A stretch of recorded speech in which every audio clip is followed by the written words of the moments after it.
नमस्कार, आप देख रहे हैं बिहार झारखंड का number 1 YouTube channel live cities और मैं हूं आपके साथ Saheb Ali. Gopalganj to Raisina my political journey. जी हां, लालू प्रसाद यादव की इस किताब के लॉन्च होने के बाद से सियासी बखेड़ा खड़ा हो चुका है। इसमें तमाम आरोप लगाए गए हैं विरोधियों के ऊपर। नीतीश कुमार जो कि मुख्यमंत्री है बिहार के, उनके ऊपर भी कई बड़े आरोप लगाए गए हैं, जिसको लेकर के पटना में मीडिया से बातचीत में सुशील कुमार मोदी ने साफ साफ कह दिया है कि ये कोई नई किताब नहीं है, इसमें लालू प्रसाद की तरफ से सिर्फ और सिर्फ अपनी बड़ाई की गई है। सुनिए क्या कुछ कह रहे हैं सुशील कुमार मोदी। अरे किताब कोई पहली किताब है क्या? लालू यादव पर ये 5वां की 6ठा किताब है। उसमें नई बात क्या? मैंने तो पूरी किताब को देख लिया। मैंने तो अपने किंडल पर डाउनलोड करके उसको देख लिया। कुछ नहीं है उस किताब के अंदर। क्या नई बात है? वही पुरानी घिसी पिटी बातों को दोबारा दोहरा दिया गया है। उसमें कोई नई बात तो है नहीं। दावा कर रहे हैं कि मैंने ही और वीपी सिंह जी को और 27% पिछड़ों का आरक्षण लागू करने के लिए प्रेरित किया। तो जितना वो अपने आप की बड़ाई कर सकते हैं कि जैसे पूरे हिंदुस्तान की राजनीति वही चला। मैंने ही देवगौड़ा को प्रधानमंत्री बनाया, मैंने ही वीपी सिंह को 27% पिछड़ों को आरक्षण देने के लिए प्रेरित किया। इसलिए उस किताब में नई कोई बात नहीं है। और चूँकि जेल के अंदर बंद हैं तो अपनी उपस्थिति दर्शाने के लिए इस समय उसको रिलीज़ किया गया है। उससे क्या फ़र्क पड़ने वाला है? ये लालू यादव जब जेल के बाहर थे तो अभी तो पिछले बार कितनी सीट जीते थे? पूछ लीजिए उन्हीं से। 2009 में कितनी सीट जीते और 2014 में कितनी सीट जीते? तो कांग्रेस के साथ मिलकर जब चुनाव लड़े तब कितनी सीट जीते? हम लोग तो 2009 में भी बिहार के अंदर 32 लोकसभा की सीट जीते थे और 2014 के अंदर हम 31 लोकसभा की सीट जीते। तो लालू जी अगर भीतर रहें कि बाहर रहें, उससे क्या फ़र्क पड़ने वाला है? उससे तो कोई चुनाव पर कोई फ़र्क नहीं पड़ता है। लोगों को मालूम है कि उस व्यक्ति ने बिहार को किस तरह से बर्बाद किया।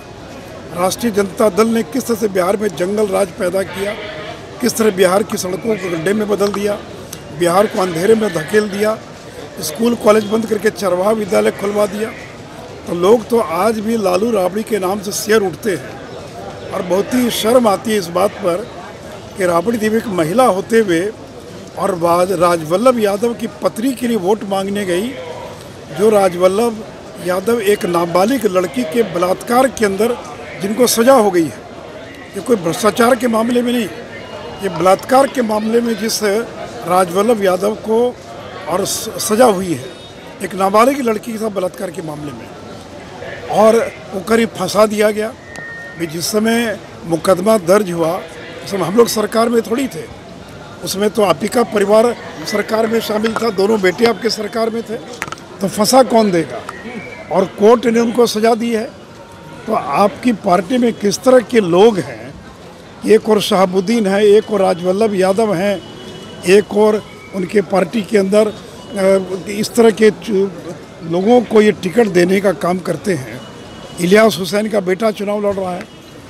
इसलिए देखिए, इसलिए जो गोपालगंज से रायसीना, तो अब तो वो रायसीना की पहाड़ी पर चढ़े थे कभी, अब तो वो किसी गांव का मुखिया भी नहीं बन सकते। रेल मंत्री बने तो क्या किया उन्होंने देश के लिए और बिहार के लिए? अब तो एमपी बनना तो छोड़ दीजिए, ना एमएलए बन सकते हैं, ना मुखिया बन सकते हैं, ना कोई वार्ड का मेंबर भी वो नहीं बन सकते। तो आपने सुन लिया, सुशील कुमार मोदी कह रहे हैं कि मैंने इस किताब को खुद डाउनलोड की है और इसको पढ़ा है। इसमें सिर्फ और सिर्फ लालू प्रसाद यादव ने अपनी बड़ाई की बातें की हैं। इसके साथ ही साथ ना तो वो चुनाव लड़ सकते हैं और ना ही वो अभी कुछ करने के योग्य हैं। तो लगातार इस तरह के बयान सुशील कुमार मोदी दे रहे हैं और वो साफ साफ कह रहे हैं कि ये किताब पहली कोई किताब नहीं है। इस तरह की बहुत सारी किताबें आ चुकी हैं और इसमें कोई नया नहीं है। आप लाइव सिटीज के साथ बने रहिए। हमको बिहार समेत देश दुनिया की तमाम खबरों से लगातार अपडेट रख रहे हैं। अगर अभी तक आपने हमारे यूट्यूब चैनल को सब्सक्राइब नहीं किया तो उसको अभी सब्सक्राइब कर लें। इसके साथ ही साथ हमारे फेसबुक पेज को लाइक करें। विस्तार से खबरों को पढ़ने के लिए livecities.in पर जाएं। धन्यवाद।